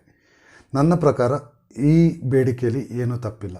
ಯಾಕಂದರೆ ಒಂದು ಸತಿ ಲಾಕ್ಡೌನ್ ಓಪನ್ ಆಗಿದ ತಕ್ಷಣ ಪ್ರತಿಯೊಬ್ಬರು ಟ್ರಿಪ್ಸ್ಗಳಿಗೆ ಹೋಗಿದ್ದಾರೆ. ಸುಮಾರು ಜನ ವರ್ಕ್ ಎಟ್ ಹೋಮಲ್ಲಿ ಇರೋದ್ರಿಂದ ಮಕ್ಕಳನ್ನು ಕರ್ಕೊಂಡು ಊರೂರು ಸುತ್ತಿದ್ದಾರೆ. ಟೀಚರ್ಸ್ಗಳಿಗೆ ಕರೋನಾ ಟೆಸ್ಟ್ ಮಾಡಿಸ್ಬಿಟ್ಟು ನೀವು ಸ್ಕೂಲಿಗೆ ಬರಬೇಕು ಅನ್ನೋ ರೂಲ್ಸ್ ಹಾಕಿದ್ರು, ಪ್ರತಿ ಸ್ಟೂಡೆಂಟಿಗೆ ಆ ಟೆಸ್ಟನ್ನು ಮಾಡಿಸ್ಬೇಕು ಅನ್ನೋ ಕಂಪಲ್ಸರಿ ರೂಲ್ ಏನೂ ಮಾಡಿಲ್ಲ. ಸೊ ಪ್ರತಿದಿನ ಟೀಚರ್ಸ್ಗಳು ಸ್ಕೂಲಿಗೆ ಹೋಗ್ಬೇಕಾದ್ರೆ ಕರೋನಾ ಆಗೋ ರಿಸ್ಕ್ ಇರೋದ್ರಿಂದ ಅವರನ್ನು ಕರೋನಾ ವಾರಿಯರ್ ಅಂತ ಡಿಕ್ಲೇರ್ ಮಾಡಿ ಅವರಿಗೆ ಫಸ್ಟ್ ಲಸಿಕೆ ಕೊಡೋದ್ರಲ್ಲಿ ತಪ್ಪೇನಿಲ್ಲ ಅಂತ ಅನಿಸುತ್ತೆ. ಇನ್ನು ಎರಡನೇದಾಗಿ ಸ್ಕೂಲ್ಗಳು ಅನುದಾನಗಳು ಕೇಳ್ತಾರೆ. ಈಗ ಆಲ್ರೆಡಿ ನಾವು ಕರೋನಾ ಬಂದು ಕುಸ್ತೋಗ್ಬಿಟ್ಟಿದ್ವಿ. ಅದ್ರ ಮೇಲೆ ಎಣ್ಣೆ ಪ್ರೈಸ್ ಜಾಸ್ತಿ ಆಗಿದೆ, ಪೆಟ್ರೋಲ್ ಪ್ರೈಸ್ ಜಾಸ್ತಿ ಆಗಿದೆ. ಎಣ್ಣೆ 150 ರೂಪಾಯಿ ಲೀಟ್ರು, ಪೆಟ್ರೋಲ್ 100 ರೂಪಾಯಿ ತಲುಪಾಯ್ತು. ಈಗ ನೀವು ಅನುದಾನ ಕೇಳೋದು ದೊಡ್ಡ ವಿಷಯ ಅಲ್ಲ. ಈಗ ಅನುದಾನ ಅಂತ ಸ್ಕೂಲಿಗೆ ಕೊಟ್ರೆ ಸರ್ಕಾರ ಆ ದುಡ್ಡು ಎಲ್ಲಿಂದ ತರಬೇಕು, ಮತ್ತೆ ನಮ್ಮ ಮೇಲೆ ಟ್ಯಾಕ್ಸ್ ಹಾಕ್ತಾರೆ. ಸೊ ನೀವು ಟೀಚರ್ಸ್ಗಳಾಗಿ ಸ್ಕೂಲ್ಗಳಾಗಿ ಟ್ಯಾಕ್ಸ್ ಜಾಸ್ತಿ ಆಗುತ್ತೆ ಬಿಟ್ರೆ ಬೇರೆ ಏನು ಪ್ರಯೋಜನ ಇಲ್ಲ. ಅದಕ್ಕಿಂತ ರೀಸೆಂಟ್ ಆಗಿ 5 ಸ್ಟಾರ್ ಹೋಟೆಲ್ಸ್ಗಳಿಗೆ ಇಂಡಸ್ಟ್ರಿಯಲ್ ಸ್ಟೇಟಸ್ ಕೊಟ್ಬಿಟ್ಟು ಪ್ರಾಪರ್ಟಿ ಟ್ಯಾಕ್ಸ್ ಅವು ಇವೆಲ್ಲ ಕಡಿಮೆ ಆಗಂಗೆ ಒಂದು ರೂಲ್ ಮಾಡಿದ್ದಾರೆ ಗೌರ್ಮೆಂಟ್. ಅದೇ ತರ ಇದು ಶಿಕ್ಷಕರಿಗೆ ಆಗಿರೋದ್ರಿಂದ ನಮ್ಮ ದೇಶದ ಅಥವಾ ನಮ್ಮ ರಾಜ್ಯದ ಮುಂದಿನ ಪೀಳಿಗೆನ ರೆಡಿ ಮಾಡ್ತಾ ಇರೋ ಒಂದು ಇನ್ಸ್ಟಿಟ್ಯೂಷನ್ ಆದ್ರಿಂದ ಅವ್ರಗಳಿಗೂ ಏನಾದ್ರು ಒಂದು ಸ್ಪೆಷಲ್ ಕನ್ಸಿಡರೇಷನ್ ಕೊಟ್ಟು ಅವರಿಗೆ ಟ್ಯಾಕ್ಸ್ ಗಳನ್ನು ಕಡಿಮೆ ಮಾಡೋದು ಅಥವಾ ಪ್ರಾಪರ್ಟಿ ಟ್ಯಾಕ್ಸ್ ಕಡಿಮೆ ಮಾಡೋದು ಅಥವಾ ಕಮರ್ಷಿಯಲ್ ಆಗಿರೋ ಮೀಟರ್ಗಳನ್ನ ಅದನ್ನ ಬೇರೆ ತರ ಏನಾದ್ರು ಕನ್ಸಿಡರ್ ಮಾಡೋದು, ಆ ತರ ಏನಾದ್ರು ಮಾಡ್ಬಿಟ್ಟು ಅದನ್ನು ಸಾರ್ಟ್ ಔಟ್ ಮಾಡೋದ್ರಲ್ಲಿ ಅರ್ಥ ಇದೆ ಬಿಟ್ರೆ ಡೈರೆಕ್ಟ್ ಆಗಿ ಅನುದಾನ ಕೊಟ್ರೆ ಮತ್ತೆ ನಮ್ ಜೋಬಿಗೆ ಹೊಡ್ತಾ. ಹಂಗಾಗಿ ಈ ಪಾಯಿಂಟ್ ಅನ್ನ ಡಿಸ್ಕಸ್ ಮಾಡೋದಕ್ಕಿಂತ ಇದನ್ನ ಡ್ರಾಪ್ ಮಾಡೋದೇ ಬೆಟರು ಅಂತ ಅನ್ಸುತ್ತೆ ನನಗೆ. ಮೂರನೇದು ಹಾಗೂ ಅತಿ ಮುಖ್ಯವಾದ ಪಾಯಿಂಟ್, ಪ್ರತಿಯೊಬ್ಬರು ಇದ್ರ ಬಗ್ಗೆನೆ ಮಾತಾಡ್ತಾ ಇದ್ದಾರೆ. 30% ಕಡಿತ, ಏನು ನಮ್ಮ ಫೀಸ್ಗಳಲ್ಲಿ ಏನಿದೆ 30% ಕಡಿತ, ಇದು ಸರಿನಾ ಇದು ತಪ್ಪ? ಇದರಲ್ಲಿ ಸ್ವಲ್ಪ ಸರ್ಕಾರ ಅರ್ಜೆಂಟ್ ಮಾಡಿದ್ರು ಅಂತ ಅನಿಸ್ತಾರೆ. ಯಾಕಂದ್ರೆ ನೀವೀಗ ಯೋಚಿಸಿ ನೋಡಿದ್ರೆ ನೀವು ಬರೀ ಬೆಂಗಳೂರು ಮೈಸೂರು ಅಂದ್ರೆ ಫಸ್ಟ್ ಟೈರ್ ಸಿಟಿಗಳನ್ನ ನೀವು ಲೆಕ್ಕಕ್ಕೆ ಇಟ್ಕೊಂಡು ಡೈರೆಕ್ಟ್ ಆಗಿ ಫ್ಲಾಟ್ ಆಗಿ 30% ಕಡಿತ ಫೀಸು ಅಂತ ಮಾಡಿದ್ರೆ ಅದು ತುಂಬಾ ಹೊಡ್ತಾ ಬೀಳುತ್ತೆ. ಯಾಕಂದ್ರೆ ಈಗ ಬೆಂಗಳೂರು ಮೈಸೂರು ಇಂಥ ಊರುಗಳಲ್ಲಿ ಒಂದು ಸ್ಕೂಲಲ್ಲಿ ಫೀಸು 1 ಲಕ್ಷ, 1.25 ಲಕ್ಷ, ಇಲ್ಲ ಅದಕ್ಕಿಂತ ಮೇಲಿರ್ಬೋದು, ಇಲ್ಲ ಅದಕ್ಕಿಂತ ಸ್ವಲ್ಪ ಕಡಿಮೆಲಿರ್ಬೋದು. ಬಟ್ ನೀವು ಸಣ್ಣ ಸಣ್ಣ ಊರಿಗೆ ಹೋದಂಗೆ ಕೋಲಾರ, ಚಿಕ್ಕಮಗಳೂರು, ಶಿವಮೊಗ್ಗ ಈ ತರ ಸಣ್ಣ ಸಣ್ಣ ಊರುಗಳಿಗೆ ಹೋದಂಗೆ ಫೀಸೇ ಕಡಿಮೆ ಇದೆ. 50,000, 40,000, 60,000 ರೇಂಜ್ ಅಲ್ಲಿ ಇದೆ. ಅದರಲ್ಲಿ 30% ಕಡಿತ ಅಂದಾಗ ಸಖತ್ ಹೊಡ್ತಾ ಬೀಳುತ್ತೆ ಸ್ಕೂಲ್ಗಳಿಗೆ ಅಷ್ಟು ಹೊಡ್ತಾ ಬಿದ್ದಾಗ ಇವು ಟೀಚರ್ಸ್ಗಳಿಗೆ ಪೇಮೆಂಟ್ ಮಾಡೋಕ್ಕಾಗೋದಿಲ್ಲ. ಮತ್ತೆ ಇನ್ನೊಂದೇನು ನೋಡ್ಬೇಕು ಅಂದ್ರೆ ಸರ್ಕಾರ ಗವರ್ಮೆಂಟ್ ಸ್ಕೂಲ್ಗಳನ್ನ ಕರೋನಾ ಬಂದ ತಕ್ಷಣ ಸ್ಟಾಪ್ ಮಾಡಿದ್ರು. ಬಟ್ ಪ್ರೈವೇಟ್ ಸ್ಕೂಲಲ್ಲಿ ಆಗಲ್ಲ. ಪ್ರತಿಯೊಬ್ರು ಆನ್ಲೈನ್ ಕ್ಲಾಸಸ್ ಮಾಡಿದ್ದಾರೆ. ಜನರಲಿ ಮಾಡೋದಕ್ಕಿಂತ ಜಾಸ್ತಿನೇ ಕೆಲಸ ಮಾಡಿದ್ದಾರೆ. ಟೀಚರ್ಸ್ಗಳಾಗ್ಲಿ, ಮ್ಯಾನೇಜ್ಮೆಂಟ್ ಆಗ್ಲಿ, ಯಾರಾಗ್ಲೂ ಜಾಸ್ತಿನೇ ಕೆಲಸ ಮಾಡಿದ್ದಾರೆ. ಅದರ ಜೊತೆಗೆ ಆನ್ಲೈನ್ ಕ್ಲಾಸಸ್ಗಳು ಮಾಡೋದಕ್ಕೆ ಸರ್ಕಾರದಿಂದ ಏನ್ ಫೆಸಿಲಿಟಿ ಏನ್ ಕೊಟ್ಟಿಲ್ಲ, ಅವ್ರಿಗೆ ಟ್ರೈನಿಂಗ್ ಗಳನ್ನ ಏನ್ ಕೊಟ್ಟಿಲ್ಲ. ಟೀಚರ್ ತಂತಾನೆ ಕಲ್ತ್ಕೊಂಡು ತಾವೇ ಪಾಠ ಮಾಡಿರೋದು. ಹಾಗಾಗಿ ಅವ್ರ ಎಫರ್ಟ್ಗಳು ನಾರ್ಮಲಿ ಹಾಕೋದ್ಕಿಂತ ಜಾಸ್ತಿ ಎಫರ್ಟ್ ಮಾಡಿ ಮಕ್ಕಳಿಗೆ ವಿದ್ಯೆ ಸ್ಟಾಪ್ ಆಗಬಾರ್ದು ಅನ್ನೋದನ್ನ ಭಾರಿ ಇಂಪಾರ್ಟೆಂಟ್ ಆಗಿ ಪಾಯಿಂಟ್ ಇಟ್ಕೊಂಡು ಟೀಚರ್ಸ್ಗಳು ಪಾಠ ಮಾಡಿದ್ದಾರೆ. ಅದು ಅಲ್ಲದೆ ಈಗ ಸರ್ಕಾರದಿಂದ ಪ್ರತಿ ಊರಲ್ಲಿ ಗವರ್ಮೆಂಟ್ ಸ್ಕೂಲ್ ಇದೆ. ಈಗ ಫೀಸ್ ಕಟ್ಟಕ್ಕೆ ಆಗೋದಿಲ್ಲ ಅನ್ನೋದು ಪೇರೆಂಟ್ಸ್ ಗಳು ಏನ್ ಹೇಳ್ತಾ ಇದ್ದಾರೆ. ಸರ್ಕಾರದ ಸ್ಕೂಲ್ ಇದೆ, ನೀವು ಬೇಕಾದ್ರೆ ಸರ್ಕಾರಿ ಸ್ಕೂಲ್ಗಳಿಗೆ ಸೇರಿಸಬಹುದಿತ್ತು. ನೀವು ಮಕ್ಕಳನ್ನ ಸ್ಕೂಲಿಗೆ ಸೇರಿಸ್ಬೇಕಾದ್ರೆ ಈ ಅಮೌಂಟ್ ಫೀಸ್ ಇರುತ್ತೆ, ಇಷ್ಟ ಆಗುತ್ತೆ ಅನ್ನೋದನ್ನ ನಿಮಗೆ ಮೊದಲೇ ಹೇಳಿರ್ತಾರೆ. ಹೌದು, ಕರೋನಾ ವೈರಸ್ ಬಂದಿದೆ, ಅದಕ್ಕೆ ಫೀಸ್ ಕಡಿಮೆ ಮಾಡಬೇಕು. ಸೊ ಸರ್ಕಾರ ಹೇಗ್ ನೋಡ್ಬೋದಿತ್ತು ಇದನ್ನ ಅಂದ್ರೆ, ಈಗ 1 ಲಕ್ಷಕ್ಕಿಂತ ಜಾಸ್ತಿ ಫೀಸ್ ಇರೋರು ಅಥವಾ 90,000ಕ್ಕಿಂತ ಜಾಸ್ತಿ ಫೀಸ್ ಇರೋರು ಅವ್ರಿಗೆ 30% ಫೀಸ್ ಕಡಿತ. 75,000ಕ್ಕಿಂತ ಮೇಲಿದೆ, ಅದರ ಒಂದು 80-85,000ಕ್ಕಿಂತ ಕಡಿಮೆ ಇದೆ ಅಂದ್ರೆ ಅವರಿಗೆ 20%, 75,000ಕ್ಕಿಂತ ಕಡಿಮೆ ಇರೋರಿಗೆ ಒಂದು 15%, ಇನ್ನು 60,000ಕ್ಕಿಂತ ಕಡಿಮೆ ಇರೋರಿಗೆ 10%, 50,000ಕ್ಕಿಂತ ಕಡಿಮೆ ಫೀಸ್ ಇರೋ ಸ್ಕೂಲ್ಗಳಿಗೆ 5%. ಈ ತರ ಒಂದು ಡಿಡಕ್ಷನ್ ಕೊಟ್ಟು ನಾ ಹೇಳ್ದಂಗೆ ಮಾಡಬೇಕು, ಅದೇ ಪರ್ಸೆಂಟೇಜ್ ಅಲ್ಲಿ ಕೊಡಬೇಕು ಅಂತಲ್ಲ, ಆ ತರ ಒಂದು ಸ್ಲ್ಯಾಬ್ ಗಳು ಕ್ರಿಯೇಟ್ ಮಾಡಿದ್ರೆ ಅದರಲ್ಲಿ ಒಂದು ಅರ್ಥ ಇದೆ. ಯಾಕಂದ್ರೆ ಈಗ ಒಂದು 50,000 ಫೀಸ್ ತಗೊಳ್ಳೋನಿಗೆ 30% ಫೀಸ್ ಹೋಗ್ಬಿಡ್ತು ಅಂದ್ರೆ ಅಲ್ಲೇ ಅವನಿಗೆ ಹೆಚ್ಚು ಕಡಿಮೆ 15,000 ಹೋಯ್ತು. ಟೀಚರಿಗೆ ಫೀಸ್ ಕೊಡ್ಬೇಕಾ, ಇಲ್ಲ ಸ್ಕೂಲ್ ಅಡ್ಮಿನಿಸ್ಟ್ರೇಷನ್ ನೋಡ್ಕೋಬೇಕಾ, ಏನ್ ನೋಡ್ಕೋಬೇಕು ಅನ್ನೋ ತಲೆ ಬಿಸಿ ಆಗ್ಬಿಡುತ್ತೆ. ಈಗ ಸುಮಾರು ಸ್ಕೂಲ್ಗಳು ಮುಚ್ಚು ಹೋಗಿದೆ, ಮುಂದಕ್ಕೂ ಮುಚ್ಚೋಗುತ್ತೆ. ಆದ್ರೆ ಇದನ್ನ ಅಪ್ರೂವ್ ಮಾಡಬೇಕು ಅಂದ್ರೆ ಸರ್ಕಾರಕ್ಕೆ ಸ್ಕೂಲ್ಗಳು ಗ್ಯಾರಂಟಿ ಕೊಡಬೇಕು. ನಾವ್ ಈ ಹಣನ ಟೀಚರ್ಸ್ ಗಳಿಗೆ ಹಾಗೂ ನಮ್ ಸ್ಟಾಫ್ ಗಳಿಗೆ ಏನಿದೆ ಪೇಮೆಂಟ್ ಕೊಡೋದಕ್ಕೆ ಯೂಸ್ ಮಾಡ್ತೀವಿ ಅಂತ ಬಿಟ್ರೆ, ಅದ್ ಬಿಟ್ಟು ನಾವು ಪ್ರಾಪರ್ಟಿ ತಗೊಳ್ಳೋದಕ್ಕಾಗ್ಲಿ ಇನ್ನೊಂದೇನಕ್ಕಾದ್ರೂ ತಗೊಳಕ್ಕಾಗ್ಲಿ ಅದಕ್ಕೆ ಯೂಸ್ ಮಾಡೋದಕ್ಕೆ ಸರ್ಕಾರ ಬಿಡಬಾರ್ದು. ಮತ್ತೆ ಇದ್ರಲ್ಲಿ ಸರ್ಕಾರದ ತಪ್ಪು ಯಾವ ತರದಲ್ಲಿ ಬರುತ್ತೆ ಅಂತಂದ್ರೆ, ಸರ್ಕಾರ ಎಲೆಕ್ಟ್ರಿಸಿಟಿ ಬಿಲ್ ಆಗ್ಲಿ ಸ್ಕೂಲ್ಗಳಿಗೆ ಕಡಿಮೆ ಮಾಡಿಲ್ಲ. ನಮ್ಗೆ ಆಗ್ಲಿ ಈಗ 30% ಫೀಸ್ ಕಡಿಮೆ ಮಾಡಿ ಅಂತ ನಾವು ಕೇಳ್ತಾ ಇದೀವಲ್ಲ ಪೇರೆಂಟ್ಸ್ ಅಸೋಸಿಯೇಷನ್ ಇಂದ ಹೋಗ್ಬಿಟ್ಟು, ಅದೇ ಯಾಕೆ ಕರೋನಾ ವೈರಸ್ ಆಗಿದೆ ನಮಗೆ ಎಲೆಕ್ಟ್ರಿಸಿಟಿ ಬಿಲ್ ಕಡಿಮೆ ಮಾಡಿ, ಕರೋನಾ ವೈರಸ್ ಆಗಿದೆ ನಮಗೆ ವಾಟರ್ ಬಿಲ್ ಕಡಿಮೆ ಮಾಡಿ, ಅಥವಾ ಕರೋನಾ ವೈರಸ್ ಆಗಿದೆ ನಮಗೆ ಪೆಟ್ರೋಲ್ ಚಾರ್ಜಸ್ ಕಡಿಮೆ ಮಾಡಿ ಅಂತ ಯಾಕೆ ಕೇಳಲಿಲ್ಲ? ಕೇಳಿದ್ರು ಸರ್ಕಾರ ಕೇಳ್ತಿರ್ಲಿಲ್ಲ. ಅದೇ ಇದೊಂದು ಸೆಕ್ಷನ್ ಮಾತ್ರ 30% ಫ್ಲಾಟ್ ಆಗಿ ಕಟ್ ಮಾಡ್ತೀವಿ ಅನ್ನೋದು ತುಂಬಾ ತಪ್ಪಾಗುತ್ತೆ. ಮತ್ತೆ ನೀವು ಗವರ್ಮೆಂಟ್ ಸ್ಕೂಲ್ಗಳಲ್ಲಿ ನೀವು ಎಂಟೈರ್ ಕರೋನಾ ಪೀರಿಯಡ್ ಅಲ್ಲಿ ಪಾಠನೇ ಮಾಡಿಲ್ಲ, ಆಫ್ಲೈನ್ ಆಗ್ಲಿ ಆನ್ಲೈನ್ ಆಗ್ಲಿ ಪಾಠನೇ ಮಾಡಿಲ್ಲ. ಆದ್ರೂ ಟೀಚರ್ಸ್ ಗಳಿಗೆ ಫುಲ್ ಪೇಮೆಂಟ್ ಕೊಟ್ಟಿದ್ದೀರಾ ಸುಮಾರು ತಿಂಗಳ ತನಕ. ಮಧ್ಯದಲ್ಲಿ ಒಂದು 10-15% ಕಟ್ ಮಾಡಿದೀರಾ. ಆದರೆ ಪ್ರೈವೇಟ್ ಸ್ಕೂಲ್ಗಳಲ್ಲಿ ಏನಾಗುತ್ತೆ, ಸ್ಕೂಲ್ಗಳ ಫೀಸ್ ಜಾಸ್ತಿ ಇದ್ರು ಟೀಚರ್ಗಳ ಸಂಬಳ ತುಂಬಾ ಕಡಿಮೆ ಇರುತ್ತೆ. 10,000 15,000 ಅವರಿಗೆ ಅದರಲ್ಲೇ ಅರ್ಧ ಸಂಬಳ ಸಿಕ್ಕೋದು ಅಂದ್ರೆ ಮನೆ ನಡೆಸೋದು ತುಂಬಾ ಕಷ್ಟ ಆಗೋಗುತ್ತೆ. ಸರ್ಕಾರದಿಂದ ಏನು ಸಪೋರ್ಟು ಇಲ್ಲ. ಮತ್ತೆ ನೀವು ಹೇಳ್ಬೋದು ಪ್ರೈವೇಟ್ ಸ್ಕೂಲ್ ಅವರೇ ಚೂಸ್ ಮಾಡಿದ್ರು ಅಂತ. ಗೌರ್ಮೆಂಟ್ ಸ್ಕೂಲ್ಸ್ಗಳು ಅಷ್ಟಿಲ್ಲ. ನೀವು ಜಾಬ್ ಅಪ್ಲೈ ಮಾಡೋಕ್ಕೂ ಗೌರ್ಮೆಂಟ್ ಸ್ಕೂಲ್ಗಳು ಅಷ್ಟಿಲ್ಲ. ನೀವು ಸ್ಲ್ಯಾಬ್ ಟೀಚರ್ಸ್ಗಳಿಗೆ ಸಂಬಳಕ್ಕೆ ಒಂದು ಸ್ಲ್ಯಾಬ್ ಕೊಡಿ. ಒಬ್ಬ ಟೀಚರ್ ಒಂದು 10 ವರ್ಷ ಮುಗಿಸಿದಾರೆ ಸ್ಕೂಲಲ್ಲಿ ಅಂದ್ರೆ ಅವ್ರಿಗೆ ಇದೇ ಸರ್ಟನ್ ಸ್ಲ್ಯಾಬ್ ಅಲ್ಲೇ ನೀವು ಸ್ಯಾಲ್ರಿ ಮಾಡಬೇಕು. ನಾನು 10 ವರ್ಷ ಮುಗಿದ ಮೇಲೂ ನನಗೆ 15,000 16,000 ಸಂಬಳ ಬರುತ್ತೆ ಅಂದ್ರೆ ಆ ಟೀಚರ್ ಆಗಿ ಕೆಲಸ ಮಾಡಿನೂ ಪ್ರಯೋಜನ ಇಲ್ದಂಗೆ ಆಗುತ್ತೆ. ಈಗ ರೀಸೆಂಟ್ ಆಗಿ ನೋಡಿದ್ವಿ, ಡೆಲ್ಲಿಯಲ್ಲಿ ಒಬ್ರು ಎಜುಕೇಶನ್ ಮಿನಿಸ್ಟರ್ ಗವರ್ಮೆಂಟ್ ಸ್ಕೂಲಲ್ಲಿ ಬಂದು ಹೇಳ್ತಿದ್ದಾರೆ, ಪೇಪರ್ ನೀವು ಖಾಲಿ ಬಿಡಬೇಡಿ, ಸುಮ್ಮನೆ ಕ್ವೆಶ್ಚನ್ ಬರ್ದ್ಬಿಟ್ಟು ಅದೇ ಕ್ವೆಶ್ಚನ್ ಅನ್ನು ವಾಪಸ್ ಬರೀರಿ, ನಾವು ನಿಮಗೆ ಮಾರ್ಕ್ಸ್ ಕೊಡ್ತೀವಿ ಅಂತ. अगर कोई क्वेश्चन नहीं आ रहा है तो हम लोग क्या करेंगे? पेपर में नहीं आ रहा है, पेपर में नहीं आ रहा तो क्या करेंगे? अभी जस्ट यही बोल रहे हैं, कोई क्वेश्चन का आंसर हम लोग ब्लैंक नहीं रखेंगे. अगर क्वेश्चन का आंसर नहीं आ रहा है तो क्वेश्चन को रिपीट कर देंगे, लिख देंगे, ठीक है? हमें ब्लैंक कुछ नहीं छोड़ना है. कुछ भी जो भी आपको याद हो, जो भी आपको समझ में आ रहा हो, कुछ नहीं समझ में आ रहा है, जो क्वेश्चन लिखा हुआ है उसी को आंसर लिख दो, पर ब्लैंक नहीं छोड़ना है, ठीक है? वो मैम से मेरी बात हुई, मैम बोली कि अगर कुछ भी लिखा रहेगा तो हम नंबर देंगे. हमने सीरियसली कोई बोला हुआ है, कुछ भी अगर बच्चा लिख देगा तो नंबर मिलेगा, पर ब्लैंक नहीं छोड़ना, ठीक है? तो ऑल द बेस्ट. ಆ ಥರ ಗೌರ್ಮೆಂಟ್ ಸ್ಕೂಲಲ್ಲಿ ಹೋಗಿ ಮಕ್ಕಳನ್ನು ಓದಿಸ್ಬೇಕಾ ಅಥವಾ ಪ್ರೈವೇಟ್ ಸ್ಕೂಲಲ್ಲಿ ಓದಿಸ್ಬೇಕಾ ಅಂತ ನೀವು ಆಸ್ ಪೇರೆಂಟ್ಸ್ ಡಿಸೈಡ್ ಮಾಡಿದ್ರಿ.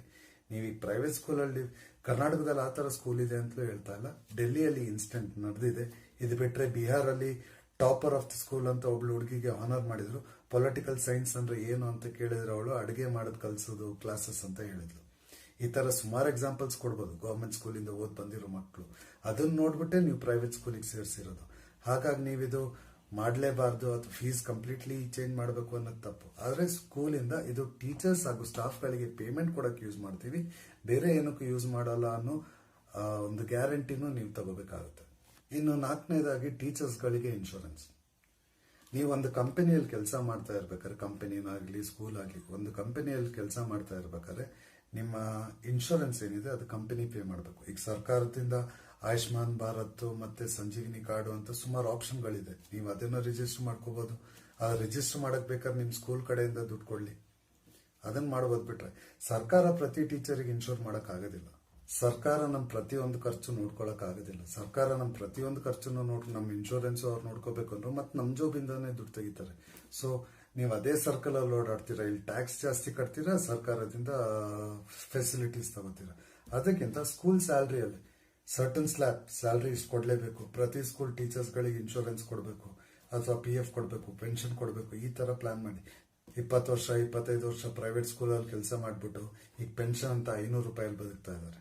ಅದು ಆಗೋದಿಲ್ಲ. ಟೀಚರ್ಸ್ಗಳಿಗೆ ಇದೇ ಸ್ಲ್ಯಾಬ್, 10 ವರ್ಷ ಮುಗಿಸ್ತವ್ರಿಗೆ ಈ ಸಂಬಳ, 15 ವರ್ಷ ಮುಗಿಸ್ತವ್ರಿಗೆ ಈ ಸಂಬಳ, 5 ವರ್ಷ ಮುಗಿಸ್ತವ್ರಿಗೆ ಇಷ್ಟು ಸ್ಲ್ಯಾಬ್ ಒಳಗಡೆನೆ ಸಂಬಳ ಕೊಡಬೇಕು ಅನ್ನೋದೊಂದು ಡಿಸೈಡ್ ಮಾಡಿ. ಆದರೆ ಆ ಸ್ಲ್ಯಾಬ್ ಅಲ್ಲಿ ಬರಬೇಕು ಅಂದ್ರೆ ಸರ್ಟನ್ ಲೆವೆಲ್ ಆಫ್ ಎಜುಕೇಶನ್ ಏನಿದೆ, B.Ed ಕಂಪಲ್ಸರಿ ಇರುತ್ತೆ ಟೀಚರ್ಗಳಿಗೆ. ಆ B.Ed ಕಂಪಲ್ಸರಿ ಆ ಟೀಚರ್ ಆಗಿದ್ರೆ ಮಾತ್ರ ಅವ್ರು ಆ ಸ್ಕೀಮಲ್ಲಿ ಬರ್ತಾರೆ ಅನ್ನೋದನ್ನು ನೀವು ಮಾಡಿದ್ರೆ ಪ್ರತಿಯೊಬ್ಬರಿಗೂ ಹೆಲ್ಪ್ ಆಗುತ್ತೆ. ನಾನು 4 ಪಾಯಿಂಟಿಗೂ ಏನೇನು ಕರೆಕ್ಟ್ ಏನೇನು ತಪ್ಪು ಅಂತ ಹೇಳಿದ್ದೀನಿ. ನಿಮಗೆ ನಾನು ಹೇಳಿರೋದ್ರಲ್ಲಿ ಯಾವ್ದಾದ್ರು ತಪ್ಪು ಅಥವಾ ಸರಿ ಅಂತ ಅನ್ಸಿದ್ರೆ ದಯವಿಟ್ಟು ಕಮೆಂಟ್ ಮಾಡಿ ಹೇಳಿ. ಯಾವುದು ನಾನು ಹೇಳಿದ ತಪ್ಪಾಗಿರ್ಬೋದು, ಇದನ್ನ ಇನ್ನೊಂದು ಥರದಲ್ಲಿ ನೋಡ್ಬೋದು ಅನ್ನೋದನ್ನ ಹೇಳೋದಿದ್ರೆ ದಯವಿಟ್ಟು ಕಮೆಂಟಲ್ಲಿ ಹೇಳಿ. ಹಾಗೂ ಚಾನಲ್ಗೆ ಸಬ್ಸ್ಕ್ರೈಬ್ ಮಾಡಿ. ಮುಂದೆ ಇದೇ ಪ್ರತಿಭಟನೆ ಬಗ್ಗೆ ಏನೇ ಒಂದು ಅಪ್ಡೇಟ್ ಬಂದರೂ ನಾನು ವಿಡಿಯೋ ಮಾಡಿ ನಿಮ್ಗಳಿಗೆ ತಿಳಿಸ್ತೀನಿ.